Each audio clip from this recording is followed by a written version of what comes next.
Multiple-time world championship medalist, including the 2011 1500-meter gold medal, Jenny Simpson is forced to retire due to a cardiac event that happened back in June. If you've been paying attention to the running news over the last couple of days, this story is everywhere and it's heartbreaking. But this kind of news isn't new. Cardiac events in runners happen all of the time, and this begs the question, why is it somewhat common for this to happen to some of the most cardiovascularly fit people on the planet? On June 16th, Simpson joined a pop-up mile race to help pace a group of girls to run a 5:30 mile. Shortly after the race, Simpson goes into cardiac arrest. Joey Pinter, the CEO of Fleet Feet, the company Simpson works at, and his wife saw what was happening and with 3 other people started performing CPR. There was a portable defibrillator handy and they started using it on Simpson right away. And for more than 20 minutes, they kept Simpson alive until emergency services arrived. When Simpson got to the hospital, she went into cardiac arrest again, and once stable, they put her on a ventilator for days. When she was awake,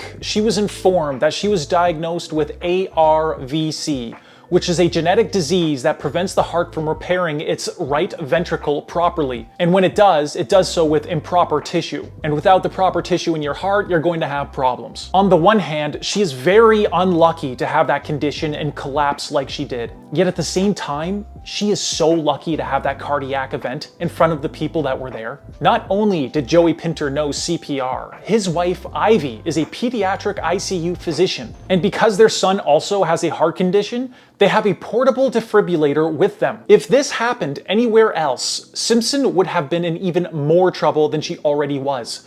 She's lucky to be alive and she knows this. But Simpson isn't the only one to have an event like this. Every couple of years, we see a high-profile and extremely fit runner pass away because of heart issues. In April of last year, in 2025, Eliud Kipsang, the alumni from the University of Alabama, former 1500-meter record holder, a record he took away from Yared Nuguse, had passed away. He suffered from cardiac arrest at the age of 28 while training in Washington State. I remember him in recent memory racing at the NCAAs. I remember he got, I think, a silver medal in the mile in the indoor season. Yet while training to compete at a global stage, the highest stage there is, he dies of cardiac arrest. He was always a ballsy racer, always in contention.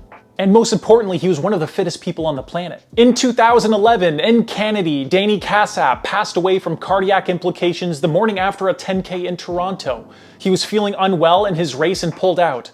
By the next morning, he was dead. This is after having ventricular fibrillation in the Berlin Marathon 3 years earlier. He almost died 20 kilometers into that race. Kassap was a 2:14:50 marathon runner, which is an elite time in Canada, especially back then when the record was around 2 hours, 10 minutes, and 9 seconds. In 2007, 5-time NCAA champion Ryan Shay collapsed in the Olympic marathon trials in New York and couldn't be revived about 10 kilometers in. It turns out he had hypertrophic cardiomyopathy, an enlarged heart with extensive pre-existing myocardial fibrosis. Micah True, a central character in the novel Born to Run, passed away in 2012 on a trail run. His autopsy showed idiopathic cardiomyopathy with severe dilated left ventricle. Jim Fixx, a central figure in the running boom of the 70s, died minutes into an easy run in 1984. His 3 main coronary arteries were severely blocked. I've even experienced someone close to me have a cardiac event while after their endurance training. And he had to get his heart restarted by a defibrillator. And for those who haven't seen someone's heart restarted by a defibrillator, it is intense. It's kind of scary, especially if you know this person very well. And when my friend was stable, it turned out he had heart arrhythmia, and his condition had been exacerbated over decades because of severe sleep apnea, which he wasn't even aware of or treated until his near-death experience. And one thing I'll tell you, it's amazing how fast something like this can happen. One moment someone's fine, and the next moment they're not. Just like in Jenny Simpson's pace. However many minutes before, she was pacing a mile. Even she didn't know something was about to go catastrophically wrong. But the point is, there is a whole wide breadth of things that can go wrong, so it's important to pay attention. It's easy to dismiss many of these athletes who go through life-changing or ending cardiac events because you can say things like, well, I don't have ARVC like Jenny Simpson does, so I'm okay. But your heart health isn't tied to one genetic condition as it was for Simpson. There is no one heart issue or condition that someone has to look out for as a runner. It's a myriad of genetic disorders, overuse, health issues, and other things that can go wrong. The heart is complicated and so is the human body. And with these examples I shared, this highlights that there's not one thing to look for. There are just many things to monitor, especially in running, as almost every single one of the cases I mentioned above could have been avoided with more vigilance. Once it's started, so much of what you can do is now limited to your surroundings because your life is now out of your hands. It's much better to avoid it in the first place. Your heart is under unbelievable stress while running, and we do it on purpose to force adaptation. But this can be a double-edged sword. Over time, you can actually be doing damage if you're not paying attention, depending on what's wrong with you, if there is anything at all. But it's important to find out if there is. There is a difference between being an elite athlete and being healthy, and as much as you're paying attention to the nuances of fitness and your fitness progress, you also need to pay attention to your health too. Running is good for your cardiovascular system, it's good for your heart, but if you have underlying issues, then training competitively can do damage. Pretty much anyone who watches this channel isn't a casual runner. You stress your whole system multiple times per week with running, sometimes multiple times per day. If there's something structurally or inherently wrong with your heart that needs fixing or taken into address, then yes, it makes sense that if you're pushing your heart rate up to 200 beats per minute in an interval workout, or running 2 hours at 130 heart rate in zone 2, can cause heart issues down the line. By itself, this kind of work is good for you, but nothing is by itself. You are not a participant in a controlled study. You are you. You have your own life, your own genetics, your own wiring, and you have to be aware of what's happening at all times to your body, because you're the only one that can care enough to do so. I'm a big fan of keeping as much data as possible. I'm also a big fan of smartwatches, which makes this a lot easier. Even though cardiac events are sudden, a lot of the times there are symptoms months or years leading up to the event in which your heart gives out, and they might not even seem related at the time. So it's important to gather data, get your blood work done a couple times a year and log it. Get checked up by a physician regularly and request an echocardiogram. Check your blood pressure here and there. Look at your heart rate data on your stopwatch occasionally. Be aware of the symptoms and trends of these health metrics. Keep as much data as possible. Cardiac events such as the ones that happened to Jenny Simpson are super unfair.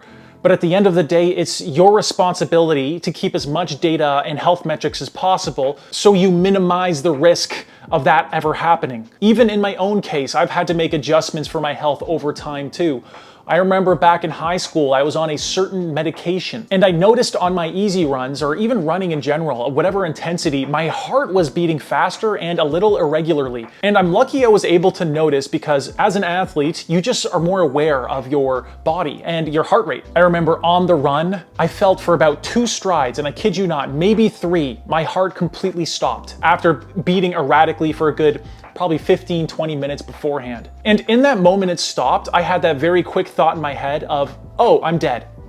And then it started again, and I was fine. But right after that, I stopped the medication because I noticed that was the common factor. I went to my physician and we got the medication switched, and I'm completely fine. Now that example is very obvious. I noticed I was doing one thing, and when I did this one thing, I would have severe heart arrhythmia while working out. So I just didn't do that thing anymore. I switched medications. A lot of these other disorders are much more subtle before they have an actual effect on you. Even if I tried to tough it out on the old medication, there would have been consequences down the line, I guarantee it. And it doesn't help that running is so cardiovascularly demanding. And so if you are going to have a cardiac event, a lot of the times it's after or during a hard workout or race. If you're old enough, you know someone personally or secondhand who has had an issue with this. But back to Jenny. In a tearful interview by CBS about her cardiac event in Colorado on the community that came to her rescue when she needed it most, she says she's never felt the kind of love where people just want you to still exist in the world. I really like that quote. A brush with death will do that to you. Appreciating what you have to an extreme extent, even if you already appreciated it before, it's just to a new level. Jenny had retired from competitive running back in 2024 after the New York City Marathon, but I'll always know her from my track days back in college. Back then, she was on top of the scene. Everyone talked about her when you talked about American distance running.